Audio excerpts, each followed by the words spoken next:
50. Omah yang nyuruh aku nuker rambut itu semalam. Mah, cicit Sharon dengan wajah pucat pasi. Omah lebih pucat wajahnya. Dia benar-benar mati kutu. Nyonya, aku bisa jelaskan. Oke, aku dengarkan penjelasanmu. Ucap Dane tenang. Aku memang meminta Nona Sharon menukar rambut itu karena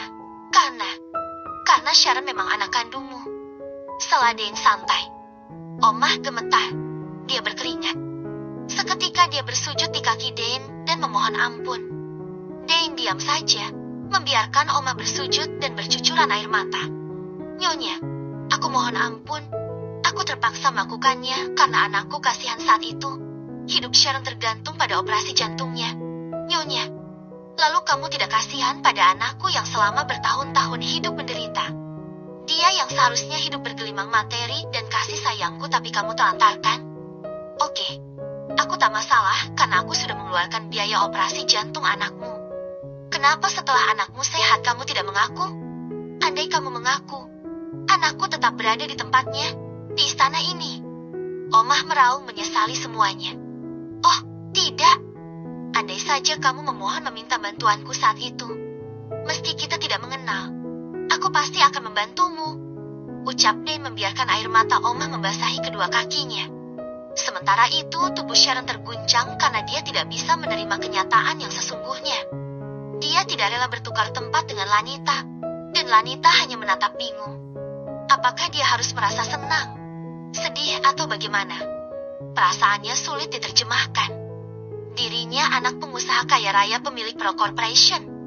Kepalanya pening, sungguh pening. Kau bilang siapa yang sudah memfitnah harus diberi pelajaran.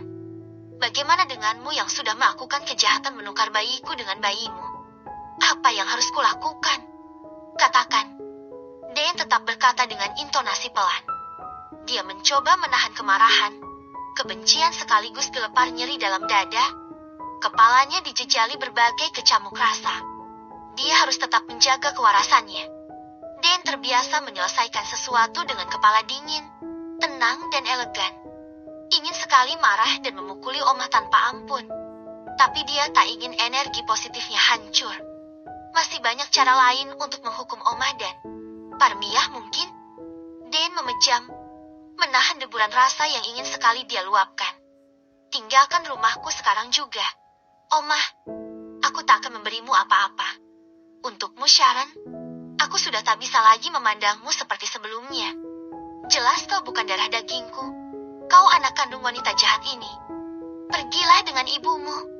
Mama. Sharon memanggil Dane lirih. Jangan panggil aku, Mama. Bawalah semua barangmu di kamar. Kamar itu harusnya untuk Lanita. Dane memejam. Sharon mendelik pada Lanita yang menatap Dane dengan tatapan lugu. Sok lugu sekali dia. Pasti kegirangan karena akan mendapatkan harta yang seharusnya jadi milikku. Sharon membating geram. Aku tak mau pergi. Aku tak mau hidup miskin bersama Omah. Kamar dan segala isinya serta rumah ini adalah istanaku. Aku sang putri di rumah ini. Mah. Sharon memekik histeris. Omah semakin tergugup pilu mendengar penolakan Sharon. Nyonya, demi kasih sayang Nyonya pada Nona Sharon, biarkanlah dia tinggal di sini. Pinta Omah. Apa? Membiarkan dia tinggal di sini? Kau sudah sinting. Ya. Ucap Dane. Paling tidak, dia punya tempat berteduh yang nyaman. Mohon Omah. Dane tertawa miris. Omah, kau tidak tahu malu sekali menginginkan anakmu tetap mendapatkan fasilitas mewah rumah ini. Sementara anakku sendiri selama ini hidup dalam kesengsaraan. Kau tidak punya muka, tidak punya hati. Masa jayamu sudah habis? Dane menahan rasa sesak di dada. Setidaknya Nona Sharon pernah Nyonya sayangi dari kecil. Nyonya, Omah bersikeras. Jangan sebut Sharon dengan panggilan Nona. Dia bukan Nona rumah ini. Sentak Dane mengepalkan tangan. Omah menegakkan tubuh tapi dia masih duduk di lantai dekat kaki Dane. Aku yang bersalah. Nyonya, Nona Sharon tidak tahu apa-apa. Dia menuruti titahku karena dia syak. Selama ini dia merasa sebagai anak kandung Nyonya, lalu tiba-tiba kebenaran terungkap. Tentu saja dia belum bisa menerima semua dengan waras. Nyonya, Paling tidak, berilah Sharon waktu untuk mengemasi semua barangnya.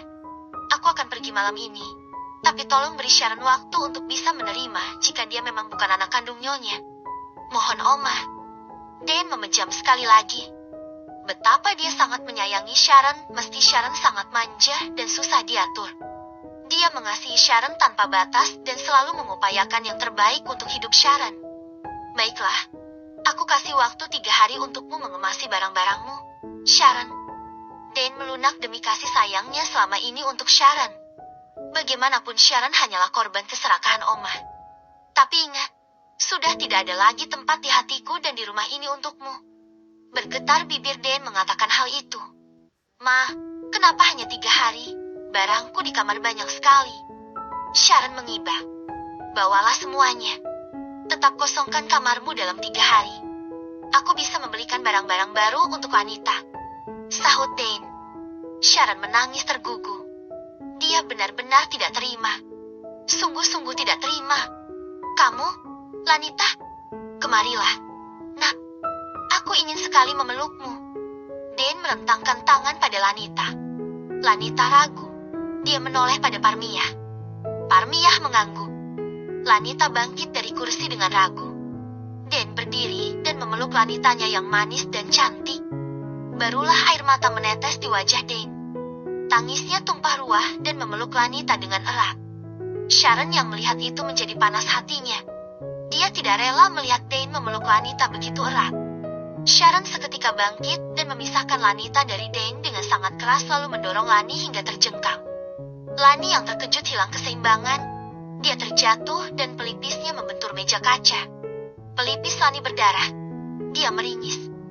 Dane terkejut, tapi Susana lebih gesit membantu Lanita berdiri. Kamu, Dane ingin sekali menampar Sharon, tapi tangannya hanya bisa mengepal. Dia bukan anak mama. Aku yang anak mama. Aku. Ma, jerit Sharon. Bah. Dane menampar Sharon. Sharon menatap nanar Dane seraya mengelus pipinya. Mama tega memukulku. Isak Sharon. Dane tak peduli. Dia menghampiri Lanita yang sudah dipapa duduk oleh Susana dan Parmiah. Sus, Lani kenapa? Sean tampak khawatir. Jatuh, Tuan. Pelipisnya membentur sudut meja kaca. Sahut Susana. Untung saja Rick gesit mengambilkan kotak P3K dan memberikannya pada Susana. Aku tidak apa-apa. Ringis Lani. Susana dengan cekatan mengobati luka Lanita. Lani. Sean yang dari tadi memang duduk di sebelah Lani meraba-raba tangan Lani. Dia menggenggam tangan Lani cemas. Sharon melihat itu. Dia menghampiri Sean dan menepis genggaman tangan Sean pada Lani. Kamu kenapa pegang-pegang tangan dia? Ucap Sharon cemburu. Dia terluka, Sharon. Aku tentu saja khawatir. Tapi yang terluka bukan tangannya. Sharon tak terima Sean tampak perhatian pada Lani. Aku yang seharusnya kamu khawatirkan, bukan dia. Pekik Sharon. Oma, bawa anakmu dari ruangan ini. Dia mulai kalap. Aku tak mau anakku terluka olehnya. Tita Dane pada Omah. Omah gegas berdiri dan menarik lengan Sharon. Jangan sentuh aku. Tepis Sharon. Omah tetap menarik lengan Sharon hendak memeluknya. Lepas. Kau bukan ibuku. Aku hanya anak Mama Dane. Teriak Sharon. Omah menangis karena merasa pedih melihat Sharon menangis. Dia memeluk dan setengah menyeret Sharon. Percuma kamu teriak-teriak. Sudah tak ada lagi yang mendengar dan peduli padamu. Nak, sadarlah. Omah dengan susah payah memeluk dan membawa Sharon pergi dari ruangan itu. Mobil Sean. Susana duduk di depan bersama Rashid. Parmiah di belakang. Sementara Sean duduk di tengah di sisi Lanita. Lani. Panggil Sean seraya menyentuh tangan Lani. Lani tergeragap. Dia kikuk dengan sentuhan tangan Sean tapi tak berani menepis. Kau tidak apa-apa. Apa kita ke rumah sakit? Lukamu harus dijahitkah? Tanya Sean. Tidak apa-apa, Tuan. Hanya sedikit pusing tapi lukanya tak seberapa. Jawab Lanita. Dia terus memandangi tangan Sean yang menggenggam jemarinya erat. Kenapa aku berdebar-debar tanganku digenggam Tuan Sean? Lani membatin risih. Aku lebih mencemaskanmu setelah tahu kau anak Tante Dane. Besok aku harus memeriksa mataku. Aku ingin cepat-cepat dioperasi. Lanita akan memiliki banyak musuh setelah rahasia hidupnya terkuak. Aku tak ingin pura-pura buta lagi. Aku harus melindungi Lanita. Sean bertekad dalam hati dan genggaman tangannya semakin erat.